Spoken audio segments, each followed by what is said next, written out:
Histoire Reine Grue. Il était une fois un pauvre, très pauvre garçon. Il alla voir le roi et demanda à être pris au service de berger, et tous l'appelèrent Pierre le Babon. Pendant qu'il gardait ses moutons, il s'amusait avec son arbalète. Un jour, il aperçut une grue perchée dans un chêne et voulut lui tirer dessus. La grue cependant descendit de plus en plus loin et finit par s'installer dans les branches les plus basses. Puis elle dit, « Si vous promettez de ne pas me tirer dessus, je vous aiderai chaque fois que vous aurez des ennuis. Il vous suffit de crier, « Dieu m'aide », et la reine grue reste à mes côtés, et je réussirai. » Que l'oiseau s'est envolé. Finalement la guerre éclata et le roi dut entrer en campagne.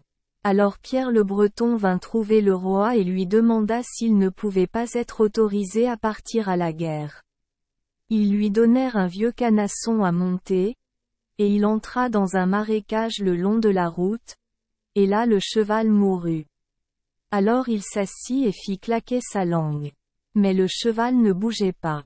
Et les gens qui passaient par là s'amusaient avec lui. Tandis que le jeune faisait semblant d'être triste.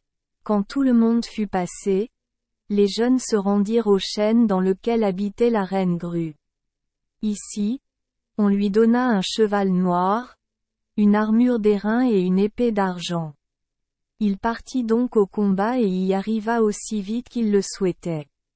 Puis il dit, « Que Dieu m'aide, et que la reine grue reste à mes côtés, et je réussirai. » Sur ce, il tua tous les ennemis et repartit. Mais le roi crut qu'un ange était venu l'aider et voulut le retenir. Le jeune homme, cependant, retourna rapidement au chêne, ôta son armure, descendit dans le marais et recommença à claquer sur son cheval. Quand les gens passaient à cheval, il riait et disait, « Vous n'étiez pas là aujourd'hui? Vous n'avez donc pas vu comment un ange est venu et a tué tous les ennemis. » Et les jeunes faisaient semblant de se sentir tristes, tellement tristes. Le lendemain, le roi dut de nouveau reprendre le terrain. Et Pierre Breton est venu vers lui et lui a dit qu'il voulait l'accompagner. Alors ils lui donnèrent un vieux canasson à monter, et il entra dans un marécage au bord de la route. Puis il s'assit et fit claquer sa langue. Mais le cheval ne bougeait pas. Quand les gens passaient à cheval, ils s'amusaient avec lui. Mais le jeune faisait semblant d'être triste, si triste. Une fois les gens passés, il se rendit au chêne dans lequel habitait la reine grue et reçut un cheval blanc, une armure d'argent et une épée d'or. Ainsi équipé, il partit au combat. Lorsqu'il arriva, il dit, « Que Dieu m'aide, ainsi que la reine grue. Et je réussirai. » Mais il avait oublié de dire « Reste à mes côtés », et il a donc reçu une balle dans la jambe. Mais le roi sortit son mouchoir et lui attacha la jambe. Puis le jeune dit une fois de plus, « Que Dieu m'aide, et que la reine grue reste à mes côtés, et je réussirai. » Et il a tué tous les ennemis. Alors le roi crut qu'il était un ange du ciel et voulut le serrer dans ses bras. Mais le jeune homme se dirigea rapidement vers le chêne, ôta son armure, puis descendit vers son bourreau dans le marais et essaya de le faire bouger pendant que les soldats passaient. Ils rirent et dirent, « Vous n'étiez pas là aujourd'hui et vous n'avez pas vu comment un ange est venu du ciel et a tué tous les ennemis. » Le jeune faisait semblant d'être très triste. Le troisième jour, tout se passa comme avant. Le roi entre en campagne. Le jeune homme reçut un misérable cheval et le conduisit dans un marécage au bord de la route.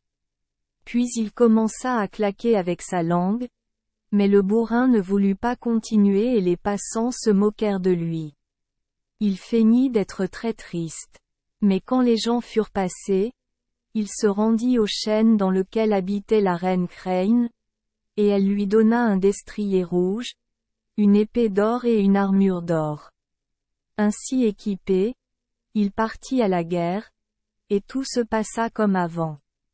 Il dit, que Dieu m'aide, et que la reine Grue reste à mes côtés, et je réussirai. Et tu as tous les ennemis. Le roi pensait qu'il était un ange du ciel et voulait le retenir par tous les moyens. Mais le jeune homme se dirigea rapidement vers le chêne, ôta son armure et descendit vers le marais où il avait ses 3 canassons. Il cachait le mouchoir du roi, et quand les gens passaient, il claquait avec sa langue comme d'habitude. Le roi avait 3 princesses, et elles devaient être enlevées par 3 femmes. Le roi fit donc proclamer que quiconque parviendrait à les délivrer recevrait l'une d'elles pour épouse. Quand vint le jour où la princesse la plus âgée devait être enlevée, Pierre le Mouton reçut de la reine Grue un destrier, une armure et une épée. Avec eux, il se rendit au château, alla chercher la princesse, la prit devant lui sur son cheval, puis s'allongea au bord de la mer pour dormir. Il avait aussi un chien avec lui. Et pendant qu'il dormait, la princesse tressait son ruban dans ses cheveux. Soudain, la surfemme apparut, elle le réveilla et lui ordonna de monter sur son cheval. Beaucoup de gens étaient là. Mais quand la femme sur mer apparut, ils prirent tous peur et grimpèrent dans de grands arbres. Mais le jeune dit, que Dieu m'aide, et que la reine Grue reste à mes côtés, et je réussirai. Et puis il a tué la femme sur mer. Là-dessus, il retourna rapidement à Queen Crane, ôta son armure et reprit ses moutons. Mais parmi les spectateurs se trouvait un noble qui menaça la princesse et la força à dire qu'il l'avait sauvée. Et de Chip Peter, personne n'a entendu un mot. Le lendemain, la seconde princesse devait être enlevée. Pierre le Boutin se rendit donc chez la reine Grue, qui lui donna un cheval, une armure et une épée, et avec eux il se rendit au château et alla chercher la seconde princesse. Lorsqu'ils atteignirent le bord de la mer, la femme sur mer n'était pas encore apparue. Alors le jeune homme s'endormit et dit à la princesse, « Réveille-moi quand la femme surnaturelle viendra, et si tu ne peux pas me réveiller, préviens-le à mon cheval. » Sur ce, il s'endormit, et pendant ce temps la princesse tressait un collier de perles dans ses cheveux. Quand la femme sur mer arriva, la princesse essaya de le réveiller. Mais il ne voulait pas se réveiller du tout, alors elle dit au cheval de le réveiller. Et le cheval l'a réveillé. Mais les grands seigneurs qui se tenaient là, par pure frayeur, grimpèrent dans les arbres lorsque la surfemme apparut. Le jeune homme prit la princesse sur son cheval et cria, « Dieu m'aide, et la reine Grue reste à mes côtés, et je réussirai. » Et avec cela, il tua la femme sur mer. Puis il retourna rapidement à Queen Crane, ôta son armure et conduisit son troupeau au pâturage. Mais parmi les spectateurs se trouvait un comte, qui menaça la princesse et lui dit qu'il la transpercerait avec son épée si elle ne jurait pas qu'il l'avait sauvée. La princesse l'a fait par peur. Mais de Chip Peter personne n'a entendu un mot. Le 3e jour, la même chose s'est produite. Chip Peter a reçu une armure, une épée et un cheval de la reine Crane et est allé chercher la plus jeune princesse. Lorsqu'il s'étendit au bord de la mer pour dormir, il lui dit, « Quand la femme sur mer viendra, réveille-moi, et si tu ne peux pas me réveiller, alors dis au cheval de me réveiller, et si le cheval ne peut pas me réveiller, puis demande au chien de me réveiller. » Lorsque la femme sur mer arriva, ni la princesse ni le cheval ne purent le réveiller et il dut rappeler le chien pour les aider. Enfin, il se réveilla, prit la princesse sur son cheval et s'écria, « Que Dieu m'aide, et que la reine Grue reste à mes côtés, et je réussirai. » Et tua la femme sur mer. Puis il revint à cheval vers la reine Grue, ôta son armure et laissa son troupeau paître. Peu de temps après, les libérateurs des princesses devaient venir au château et se marier. Mais d'abord le roi demanda à ses filles laquelle des trois chacune voulait avoir. Ainsi, le plus âgé dit « Le monsieur de la cour », et le deuxième dit « Le comte », mais le troisième dit « Pierre le mouton ». Alors le roi fut très en colère contre sa plus jeune fille. Car il ne croyait pas un instant que Pierre Breton l'avait délivrée. Mais elle a insisté et a déclaré qu'elle n'accepterait personne d'autre. Le roi présenta alors une pomme d'or pure au comte et au gentilhomme de la cour. Mais Pierre Breton n'a rien reçu. Maintenant, tous les trois devaient tenir un match de tir pendant 3 jours, afin de voir lequel serait le meilleur coup. Car le roi espérait que Pierre Breton ferait de lui-même la risée et tomberait loin derrière les autres sans aucun effort de leur part. Mais Pierre le Bouton était un si bon tireur qu'il frappait tout ce qu'il visait.